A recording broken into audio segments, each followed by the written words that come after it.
So hello বন্ধুরা, এই কুয়ার মধ্যে আমি ঢুকতে চাই।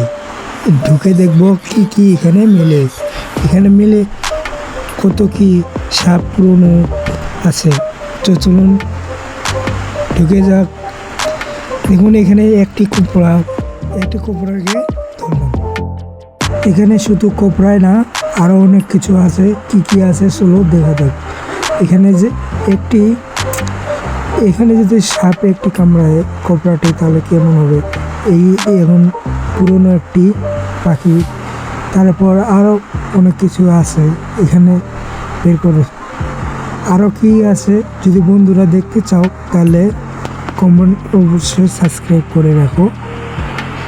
এখানে কোবরা ছাড়াও দেখুন, যদি এই সাপটি কামড়ায়, কোবরা ছাড়াও দেখুন অনেক কিছু এখানে আরও পাওয়া গেল। একটি কাঠবিড়ালি, কবুতর।